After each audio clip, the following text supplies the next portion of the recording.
Our Father in heaven loves all Notre of Père Céleste aime tous ses enfants et désire qu'ils connaissent et comprennent son plan du bonheur.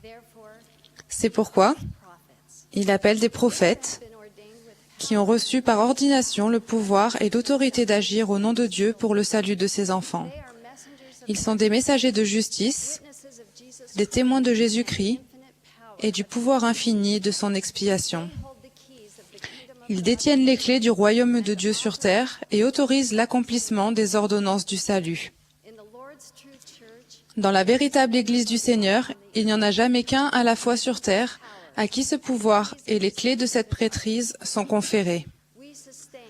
Nous soutenons le président Monson comme notre prophète, voyant et révélateur.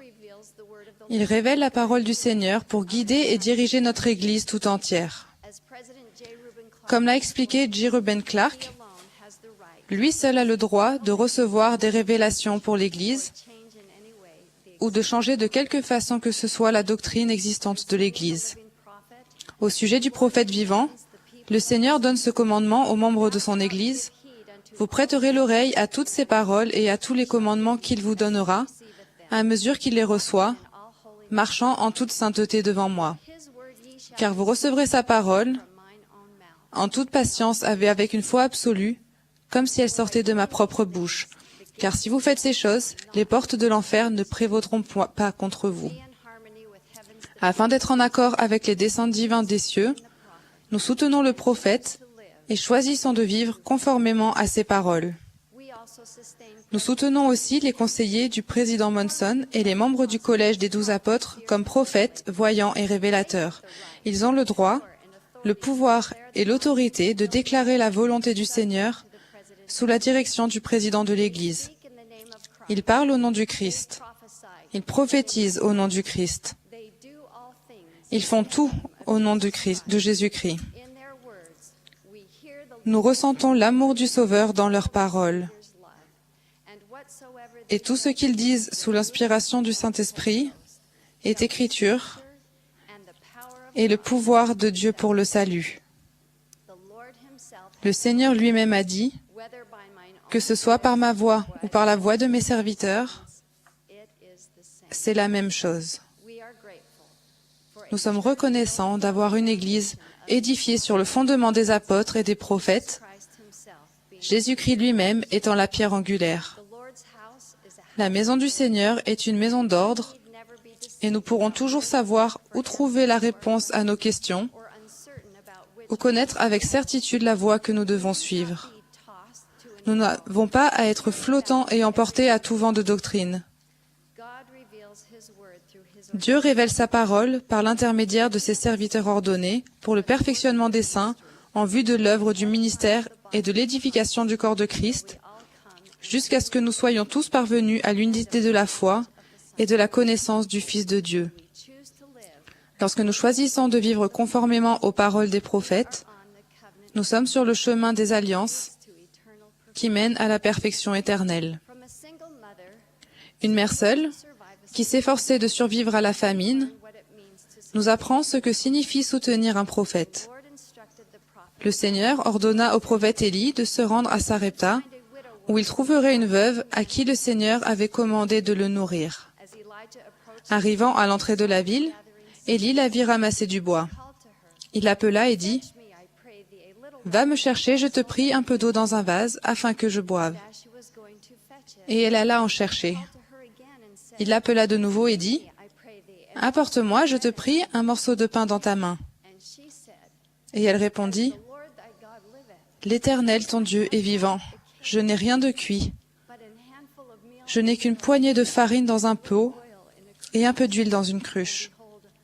Et voici, je ramasse 2 morceaux de bois, puis je rentrerai et je préparerai cela pour moi et pour mon fils. Nous mangerons, après quoi nous mourrons. » Élie lui répondit, « Ne crains point, rentre, fais comme tu as dit.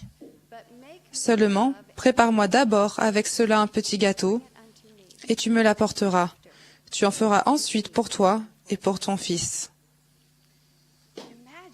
Imaginez un instant la difficulté de ce que le prophète demandait à cette mère affamée.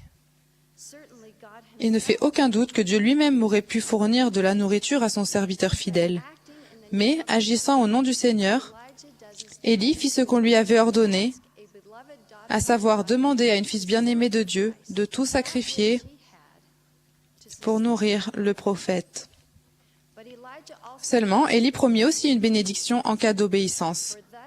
Car ainsi parle l'Éternel, le Dieu d'Israël, la farine qui est dans le pot ne manquera point, et l'huile qui est dans la cruche ne diminuera point. Le Seigneur a donné à la veuve la possibilité de choisir de croire et d'obéir aux paroles du prophète. Dans un monde menacé par une famine de justice et de spiritualité, nous avons reçu le commandement de soutenir le prophète. Lorsque nous écoutons attentivement les paroles du prophète, les soutenons et les affirmons, nous témoignons que nous avons la foi de nous soumettre humblement à la volonté, à la sagesse et au calendrier du Seigneur. Nous écoutons la parole du prophète même lorsqu'elle nous paraît déraisonnable, inopportune et dérangeante. Selon les critères du monde, suivre le prophète peut être impopulaire, politiquement incorrect ou socialement inacceptable. Cependant, c'est toujours la bonne chose à faire.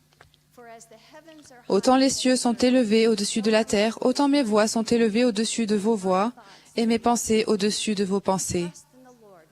Confie-toi en l'Éternel de tout ton cœur, et ne t'appuie pas sur ta sagesse. Le Seigneur honore et favorise les personnes qui écoutent les directives du prophète.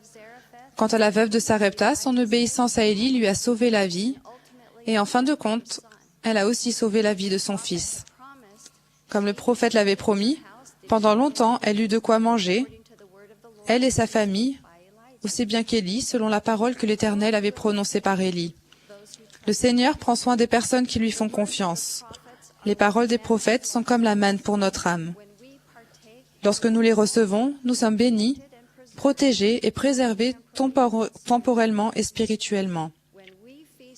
Quand nous nous faisons un festin de leurs paroles, nous apprenons comment aller au Christ et vivre. Bruce R. McConkie a écrit qu'à travers les paroles des prophètes, le Seigneur révèle la vérité du salut, le salut qui est en Christ, et il trace le chemin qui mène à la vie éternelle. Il a ajouté, à chaque époque, le Seigneur donne au peuple les directives dont il a besoin lorsqu'il est en danger. Et il y aura certainement, dans les jours à venir, des moments où seule la sagesse de Dieu, venant des cieux et dispensée par l'intermédiaire des prophètes, sera en mesure de sauver son peuple. Fin de citation. Dans mon cas, les paroles des prophètes que mon instructrice des L'Oréal m'a enseignées m'ont donné la vision de ce que devait être un mariage fondé sur une alliance. Les paroles des prophètes m'ont donné la foi et l'espérance nécessaires pour pouvoir me préparer à un foyer heureux et l'obtenir.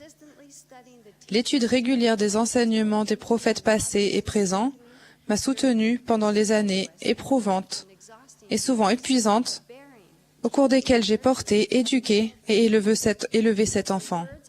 Les paroles des prophètes rapportées dans les Écritures et qui sont enseignées à cette chair sont des paroles de réconfort, d'amour, de force et de joie qui s'appliquent à chacun de nous. Lorsque nous écoutons ces paroles, nous bâtissons notre foyer et notre vie sur une fondation à jamais sûre, le roc de notre Rédempteur, qui est le Christ, le Fils de Dieu, afin que lorsque le diable enverra ses vents puissants, oui, ses traits dans le tourbillon, oui, lorsque toute sa grêle et sa puissante tempête s'abattront sur nous, cela n'ait aucun pouvoir sur nous pour nous entraîner en bas jusqu'à la misère et au malheur sans fin. Nous avons un choix à faire. Nous pouvons choisir de ne pas tenir compte des paroles du Christ prononcées par ses serviteurs ordonnés, de les prendre à la légère, de les fouler aux pieds ou de nous rebeller contre elles. Mais le Seigneur a enseigné que les gens qui agissent ainsi seront retranchés du peuple de son alliance. Si nous lisons et étudions en nous aidant de la prière, la parole sacrée des prophètes ayant foi au Christ avec une intention réelle, le Saint-Esprit déposera la vérité dans notre esprit et dans notre cœur. Puissions-nous ouvrir les oreilles afin d'entendre, le cœur afin de comprendre et l'esprit afin que les mystères de Dieu soient dévoilés à notre vue. Je rends témoignage que Joseph Smith était et est le prophète appelé de Dieu pour rétablir l'évangile de Jésus-Christ et sa prêtrise sur terre. Et je témoigne qu'en la personne du président Monson, nous sommes dirigés aujourd'hui par un vrai prophète de Dieu.